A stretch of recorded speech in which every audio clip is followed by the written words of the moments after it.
বিসমিল্লাহির রহমানির রহিম।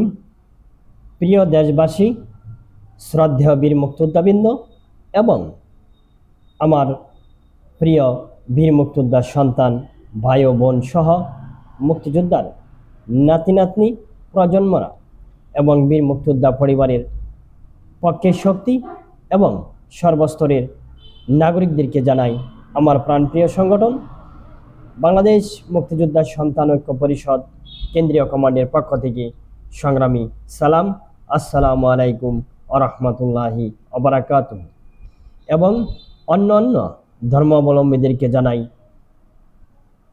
বিপ্লবী শুভেচ্ছা, অভিনন্দন। প্রিয় বীর মুক্তিযোদ্ধা পরিবারের সদস্যবৃন্দ, আজ এক সন্ধিক্ষণে দাঁড়িয়ে আমরা বাংলাদেশ মুক্তিযোদ্ধা সন্তান ঐক্য পরিষদ কেন্দ্রীয় কমান্ডের পক্ষ থেকে সমগ্র দেশ ও প্রবাসে ঐক্যের ডাকে দেওয়া হয়েছে।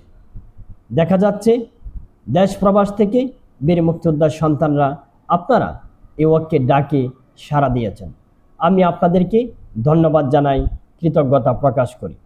পাশাপাশি বলতে চাই, আমরা একটি বিশেষ প্রেক্ষাপটে আপনাদের সচেতনতা ও ঐক্যের ডাক দিয়েছি, যেটি কিনা মুক্তিযোদ্ধা পরিবারের চিরস্থায়ী ঐক্যের ডাক, যার মাধ্যমে মুক্তিযুদ্ধের অস্তিত্ব, মুক্তিযুদ্ধের চেতনা প্রজন্ম থেকে প্রজন্মে পৌঁছে দেওয়া হলো।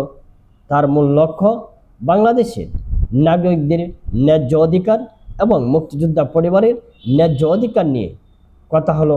এই বাংলাদেশ মুক্তিযোদ্ধা সন্তান ঐক্য পরিষদ কেন্দ্রীয় কমান্ডের পক্ষ থেকে যে অগ্রযাত্রা, সেটি আমরা অরাজনৈতিকভাবে গণতন্ত্রের দিকে আমরা এগিয়ে যাচ্ছি। প্রিয় বীর মুক্তিযোদ্ধা পরিবারের সদস্যবৃন্দ, প্রিয় দেশবাসী, বর্তমান প্রেক্ষাপট আমাদের উদ্বেগ আমরা লক্ষ্য করছি। রাজনৈতিক পরিবর্তনের এই সময়ে বীর মুক্তিযোদ্ধাদের নতুন করে যখন কোনো সরকার ক্ষমতায় আসে, সেই সরকারের আমলে মুক্তিযোদ্ধা পরিবারের যাচাই বাছাই কার্যক্রম চলমান শুরু হয়। তবে ইতিমধ্যেই আমরা দেখেছি বীর মুক্তিযোদ্ধা পরিবারের যাচাই বাছাই চলমান রয়েছে। আমরা চাই অমুক্তিযোদ্ধা যারা রয়েছে তারা